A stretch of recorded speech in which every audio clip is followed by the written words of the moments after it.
स्वागत है दोस्तों आपका क्रिक टाइम पे।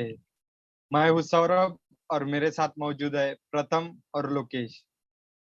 तो आज हम बात करने वाले हैं birthday boy, talented cricketer, classical cricketer and the silent killer Ajinkya Rahane के बारे में। तो जैसा कि हमने देखा है कि उनका जो early stage of the career था, तो उसमें उनको सचिन सेकंड सचिन तेंदुलकर कहा जाता था, क्योंकि उनका जो बढ़िया स्ट्रेट ड्राइव, कवर ड्राइव जो था, वो सबको बहुत ही मनमोहक लगता था। लेकिन ओवर द इयर्स उनके साथ क्या हुआ, उनका प्रोग्रेशन क्या था, और उनका किस तरह से उनका जो नाम था, मतलब जो अलग अलग टीमें रहती है वनडे T20 एज में, वो मतलब नहीं थे, और फिर कैसे वो टेस्ट में आगे गए, और अभी वो इंडिया के वाइस कैप्टन है। वो पूरी जर्नी आज हम कवर करने वाले हैं। जी हाँ। आज ही के दिन 6 जून 1988 को अजिंक्य रहाणे का जन्म अश्वी खुर्द में हुआ था। वो आज 33 साल के हो चुके हैं। तो मैं कुछ उनके जो स्टैट्स है वो आपको बता देता हूँ। उनके बैटिंग स्टैट्स है। अजिंक्य रहाणे ने टेस्ट इंडिया के लिए 73 टेस्ट खेले हैं, जिसमें उन्होंने 4583 रन बनाए हैं 41.29 के हेल्दी एवरेज के साथ, जिसमें 12 सेंचुरीज है और 23 हाफ सेंचुरीज है। ओडीआई करियर उनका 90 मैचेस, जिसमें 87 इनिंग्स उन्होंने खेली है, जिसमें 2962 रन बनाया है 35.26 के एवरेज से, जिसमें 3 सेंचुरीज और 24 हाफ सेंचुरीज है। जो उनका टी20 करियर है वो इंटरनेशनल जो टी20 करियर है वो ज्यादा लंबा नहीं हो सका, जिसमें उन्होंने 20 मैचेस खेले हैं, 375 रन बनाए हैं 20.83 के एवरेज से, जिसमें मात्र 150 है। जो उनका आईपीएल करियर है वो 151 मैचेस, 3941 रन, 31.53 के एवरेज से, जिसमें 2 सेंचुरीज और 28 हाफ सेंचुरीज है। तो आज हमें पता है, आज हम अजिंक्य रहाणे को जानते हैं टेस्ट के लिए। लेकिन जब पहले आए थे वो तो वो ऐसा कुछ नहीं था। वो पहले मतलब शॉर्ट फॉर्मेट के लिए ज्यादा जाने जाते थे। आप सभी को पता है 2011 में अपनी इंडिया की टीम पूरी स्टेबल थी। फिर उस समय उनका मतलब टीम में आना, इससे हमें पता चल जाता है कि उनका पोटेंशियल कितना था। तो उन्होंने जब वो स्टार्टिंग किया था उनने, तो उनकी जो पहली मैच थी वो थी इंग्लैंड में हुई थी। और वो मैनचेस्टर के ग्राउंड पे हुई थी, ओल्ड ट्रैफर्ड नाम के। तो वो मैच इंग्लैंड के साथ थी, तो उसमें उन्होंने 61 रन निकाले थे 39 बॉल में। वो थी फर्स्ट उनकी T20 है जो हुई थी 31 अगस्त को। और उसी के बाद उन्होंने ओडीआई भी डेब्यू कर लिया था 3 सितंबर को 2011 में, और सेम टीम इंग्लैंड के खिलाफ। लेकिन उनकी जो स्टार्टिंग की थी वो काफी खास थी। उन्होंने जो 61 रन निकाले थे उस दिन वो डेब्यूटेंट्स में थे। राहुल द्रविड़ भी उस दिन ही उन्होंने डेब्यू किया था वो T20 में। और जॉस बटलर, एलेक्स हेल, मतलब जो आज के काफी बड़े बड़े नाम है, उन्होंने उस दिन डेब्यू किया था। और हमें पता है अजिंक्य रहाणे, वो अभी मतलब शॉर्ट फॉर्मेट से अभी उनका ज्यादा कुछ नाम नहीं रहा, लेकिन टेस्ट में आज हम उनको काफी पहचानते हैं। उनकी रैंकिंग भी 5वें 6वें, मतलब टॉप 20 में तो उनका नाम आ ही जाता है। लेकिन पहले वो काफी अच्छे T20 बैट्समैन थे। उन्होंने, जैसे कि आपको पता ही होगा, आरसीबी के खिलाफ 6 बॉल पे 6 चौके मारे थे। और उन्होंने कप्तानी भी की थी आरसी वो राजस्थान रॉयल्स की। फिर वो अप्स एंड डाउन तो आते ही रहते हैं। और भले ही मतलब हम उनके स्टैट्स से ऐसा पता कर सकते हैं कि जैसे कि प्रथम ने बताया, उनकी आईपीएल में 2 सेंचुरीज है। मतलब ऐसा जरूरी नहीं है कि T20 खेलने के लिए आपके पास वो एक्सक्लूसिवनेस होनी चाहिए, गेल और एबी डिविलियर्स जैसा गेम होना चाहिए। लेकिन उनका जो गेम था, प्रॉपर क्रिकेटिंग शॉट्स के साथ, विद नो रिस्क, मतलब उनके साथ भी उन्होंने जो किया है आईपीएल में, वो बहुत ही मतलब प्रशंसा के लायक है वो। अभी फिलहाल उनको जगह नहीं मिल रहा है, क्योंकि उनको मतलब वो एक ठप्पा टाइप लग जाता है टेस्ट क्रिकेट का। हाँ, और मतलब उन्होंने काफी अच्छे खेले वो, और सभी फॉर्मेट में अच्छे हो सकते थे, लेकिन हम यही से जान सकते हैं कि उन्होंने जो अपना डेब्यू किया था वो 2011 में किया था, और तब तब की टीम जो है वो हमारी वर्ल्ड चैंपियन टीम थी, स्टेबल टीम थी। तो हमें उनका पोटेंशियल इसी बात से पता चल जाता है। और उनका मतलब सबसे ज्यादा साथ दिया है उनके घर वालों ने। एक middle class family, Ashvik Khurd नाम की, मतलब उनका जन्म हुआ अश्विक खुर्द में। फिर वो रहने को गए थे अपने यहाँ पे डोंबिवली में। तो वहां से डोंबिवली से उन्होंने स्टार्ट किया खेलना। वहां से वो पूरे मतलब सचिन तेंदुलकर के जैसे मतलब शांत लड़का एक छोटा सा आया खेलने के लिए अपने जब वो टीम रही थी उसमें।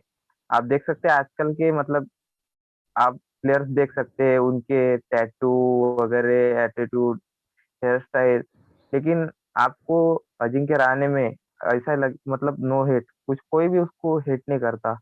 वो बंदा काफी अच्छा है, मतलब देखो सिंपल, एकदम सादा सिंपल में। सिंपल बंदा है वो। जैसे जाओ देश। उनके लाइफ में उनके साथ जो लाइफ पार्टनर है उनकी, राधिका रहाणे, उन्होंने काफी साथ दिया है।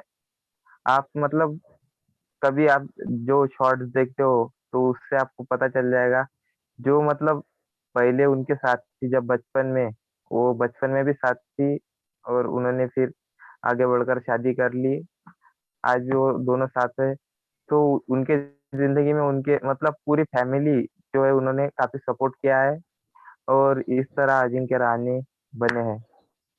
और हाँ। उनके और करियर को उनकी करियर को ढालने में सबसे बड़ा एक जो योगदान रहा है, वो रहा है उनके जो दो कोच, मतलब जो पूर्व खिलाड़ी रह चुके हैं इंडिया के, प्रवीण आमरे और राहुल द्रविड़।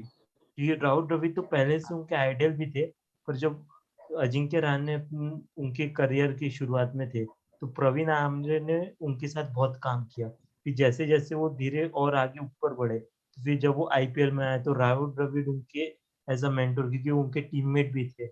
और राहुल द्रविड़ ने हाँ, उनके खुद के रिटायरमेंट के 3-4 साल पहले से अजिंक्य रहाणे को इस तरह ट्रेन करना चालू कर दिया था कि अब उनका जो मतलब उत्तराधिकारी है राहुल द्रविड़ का, क्योंकि उन्हें ऐसा पता चल गया था कि अजिंक्य रहाणे में वो पोटेंशियल है कि जो राहुल द्रविड़ खुद अभी एक समय तो कर रहे हैं, अजिंक्य रहाणे फ्यूचर में वो कर सकते हैं। इसलिए पहले अजिंक्य रहाणे को सचिन तेंदुलकर से कंपेयर किया जाता था, फिर राहुल द्रविड़ से। और राहुल द्रविड़ को खुद को भी ये पता था कि इस बंदे में ये पोटेंशियल है, इसलिए जब वो राजस्थान में खुद उनके साथ थे, तो उन्होंने इस तरीके से अजिंक्य रहाणे को ट्रेन करना शुरू कर दिया था कि फिर वो उनके रिटायरमेंट के बाद अजिंक्य रहाणे फिर वो जिम्मेदारी निभा पाए जो राहुल द्रविड़ निभा रहे हैं।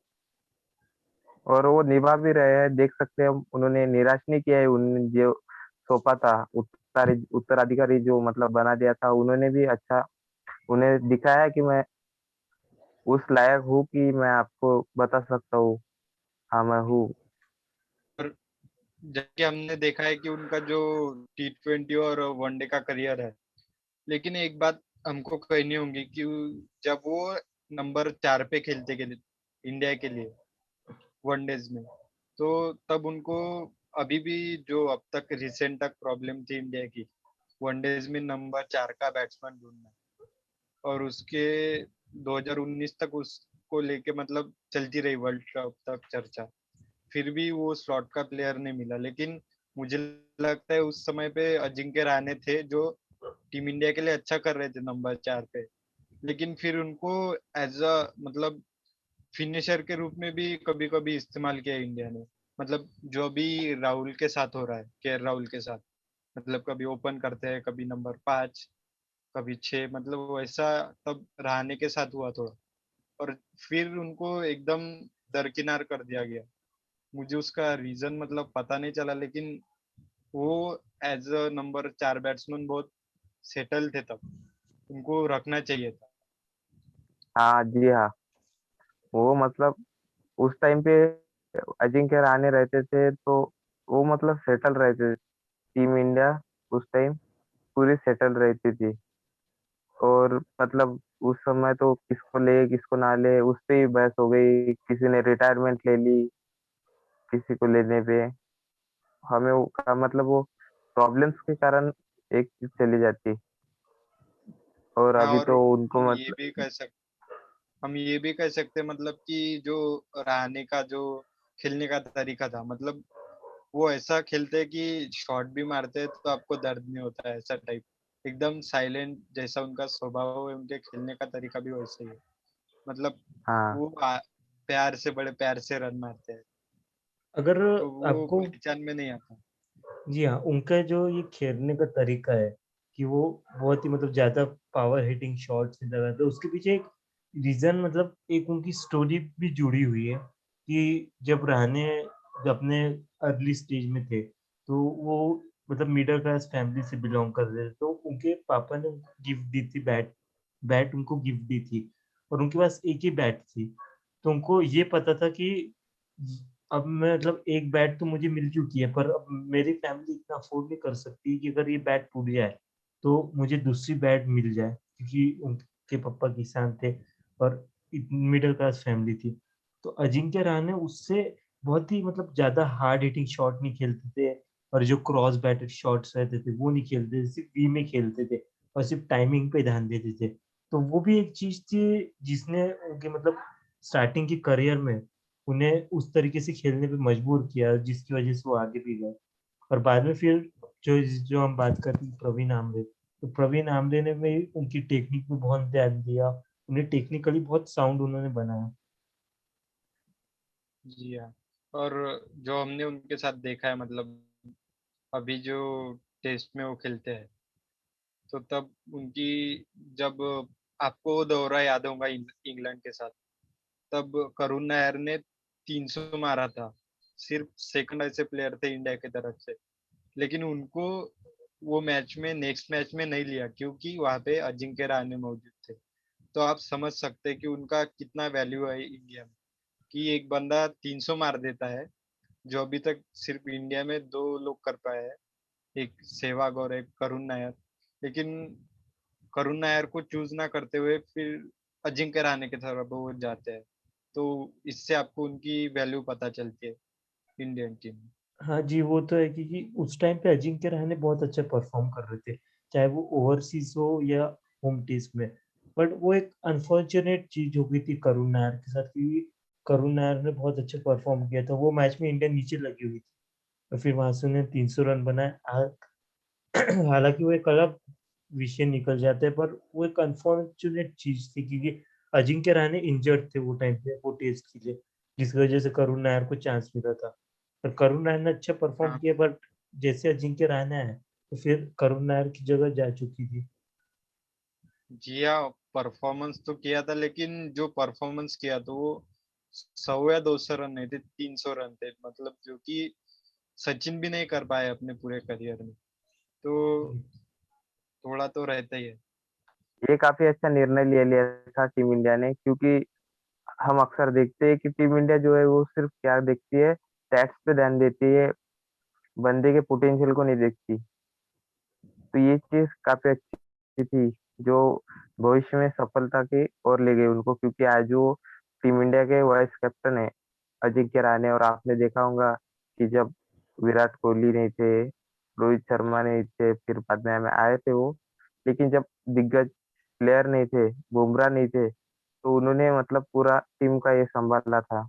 और जो लास्ट मैच थी उन्होंने उसमें बता दिया था कि वो जो बोल रहे थे लोग कि वो क्विक नहीं खेल सकते, तो उसमें उन्होंने खुद रिस्क लेके मतलब क्विक खेले थे, जिसके कारण हमें वो आज हम WTC की बात कर पा रहे हैं। वो अगर क्विक नहीं खेलते तो मेरे ख्याल से आज नहीं कर पाते थे। पर जी हाँ। एक और जो फिर हम बात उन्होंने, कर रहे थे कि सचिन अपने पूरे करियर में ये चीज़ नहीं कर पाया। उसमें एक और पहलू आता है कि जो लॉर्ड्स में अजिंक्य रहाणे का शतक था, जो सचिन तेंदुलकर का सपना था, वो भी पूरा नहीं कर पाया। और अभी भी अगर अजिंक्य रहाणे से पूछा जाता है कि उनकी सबसे बेहतरीन इनिंग कौन-सी थी, तो वो अभी भी वही इनिंग को सबसे पहले नंबर पर रखते हैं, जो उन्होंने शतक मारा था लॉर्ड्स के ग्राउंड पे। क्योंकि लॉर्ड्स में शतक मारना मतलब बहुत ही आपको टेक्निकली साउंड होना पड़ता है, क्योंकि वहां पे गेंद जो है बहुत ही हरकत करती है, मतलब स्विंग हो, सीम हो, तो उनका भी मतलब सही है कि वो सबसे बेस्ट इनिंग थी उनकी। जी हाँ। और एक और जो आपको मैं इंटरेस्टिंग चीज बताना चाहता हूँ कि अजिंक्य रहाणे जो थे जब वो छोटे थे तो तब से वो एक शाय पर्सन थे। तो फिर उनके मम्मी पापा ने उनकी शायनेस हटाने के लिए उनको कराटे कराटे क्लासेस ज्वाइन करवाई थी। और Ajinkya Rahane black belt holder है कराटे में, जो कि एक अपने आप में एक बहुत बड़ी बात है कि ब्लैक बेल्ट होल्डर होना। तो जब T20 की बात आती है तो हम ज्यादातर नाम सोचते हैं Chris Gayle, AB de Villiers, Rohit Sharma जैसे बल्लेबाज।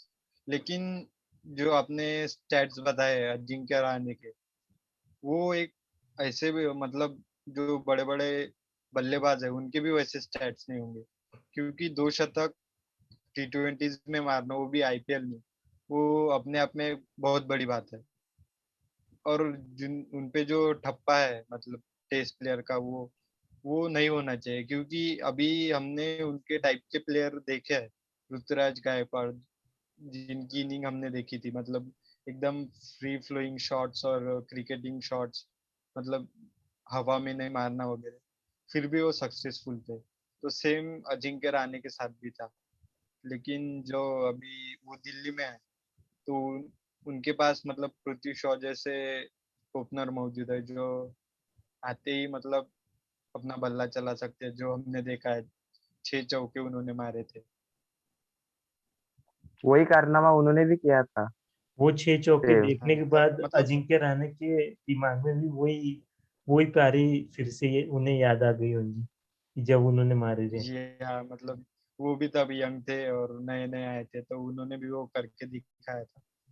तो तब मतलब जब मुझे लगता है कि जब बल्लेबाज यंग होता है, तो उनको ज्यादा मतलब ये नहीं रहता कि हमारा क्या होगा, मतलब उनको तो पता है कि हमको तो खेलना ही है, मतलब अच्छा चांस मिला है तो इसको लूट लो। लेकिन जो सीनियर बल्लेबाज होते हैं उनको थोड़ा मतलब सोचना पड़ता है कि अभी मैच कैसे निकालेंगे यहाँ से, वो आ जाता है अपने आप दिमाग में। जी हाँ। हाँ जी। वैसे अजिंक्य रहाणे का जो आईपीएल का रिकॉर्ड है वो अच्छा खासा है, फिर भी 31 का एवरेज है, जो कि ठीक ठाक एवरेज माना जाता है। T20 में तो भाई अच्छा मतलब 31 का एवरेज तो अच्छा ही है ना, ठीक ठाक जी। ही। तो फिर क्योंकि आप टी इस जैसे कि हाँ। वनडेज में वो 50 प्लस गिनते हैं, वैसे T20 में 30 प्लस गिनते हैं मतलब। जी। तो और जैसे कि वनडे में सेंचुरी रहती वैसे T20 में 50 रहती, तो उन्होंने पहले इसमें जो है 61 मारे थे, लेकिन अनफॉर्चुनेट वो मैच हार गए थे अपन इवन मॉर्गन के कारण। तो काफी अच्छी इनिंग थी उनकी, जो पहले स्टार्टिंग में उन्होंने शो कर दिया था कि वो छाने वाले हैं 10 साल तक कम से कम। ये तो हमें गेस्टर पहले ही मिल चुका था।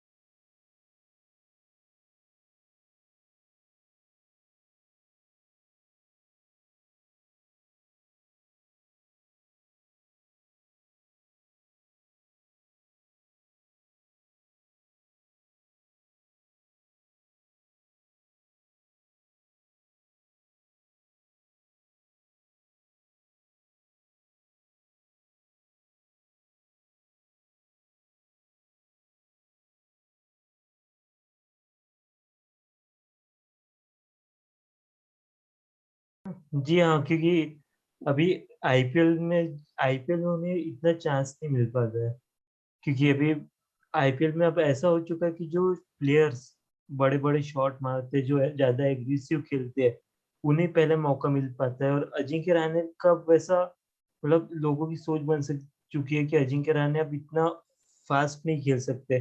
और अब दिल्ली कैपिटल्स में वो थे, तो दिल्ली कैपिटल्स में पहले से दो अच्छे ओपनर पृथ्वी शॉ, मतलब अच्छे नहीं कहूंगा पर T20 के हिसाब से अगर अजिंक्य रहाणे से ऊपर उन दोनों को रखा ही जाएगा। पृथ्वी शॉ और शिखर धवन को, तो जिसकी वजह से उन्हें चांस नहीं मिल पाता था। जी हाँ। और राजस्थान ने भी मतलब उनको छोड़ दिया। वो बहुत ही अनफॉर्चुनेट कहूंगा, क्योंकि अब राजस्थान की टीम जो है वो पूरी ओवरसीज प्लेयर के इर्द गिर्द घूमती है। उनके पास जो कंटिजेंट है इंडियन कोर, वो बहुत इतना भी मतलब साधारण लगता है हमें। क्योंकि संजू सैमसन के अलावा अभी मतलब बैट्समैन नहीं दिखता है वहाँ पे कोई अच्छा। तो अजिंक्य रहाणे रहते थे तो अच्छा रहता था। मतलब इतने अच्छा प्लेयर बेंच पे रहे तो अच्छा नहीं रहता है। जी, अभी जो वर्ल्ड टेस्ट चैंपियनशिप फाइनल रहेगा, ये अब उनके लिए as a world cup final, जो हम 50-50 वर्ल्ड कप की बात करते हैं, 2020 वर्ल्ड कप, उनके लिए अब ये एक सबसे महत्वपूर्ण एक ट्रॉफी रहेंगी, जो वो चाहेंगे कि वो जीते। तो अब जी देखते हाँ। हैं कि किस तरीके से रहाणे का और आगे। उमेश यादव और ईशांत शर्मा ने तो कहीं भी दिया हमारे लिए वर्ल्ड कप जैसा है, मतलब क्योंकि अब वो एक ही फॉर्मेट जो खेलते हैं। जी, तो अब देखते हैं कि रहाणे का करियर किस तरह आगे जाता है। हम, मेरे तरफ से और हमारी जितनी भी क्रिक टाइम की टीम है, सभी की तरफ से रहाणे को एक बार फिर से हैप्पी बर्थडे हम विश करते हैं, और चाहेंगे कि रहाणे इसी तरह इंडिया के लिए खेलते रहे। तो आज के लिए यहीं अलविदा लेते हैं हम, फिर से मिलेंगे एक नए एपिसोड के साथ। धन्यवाद।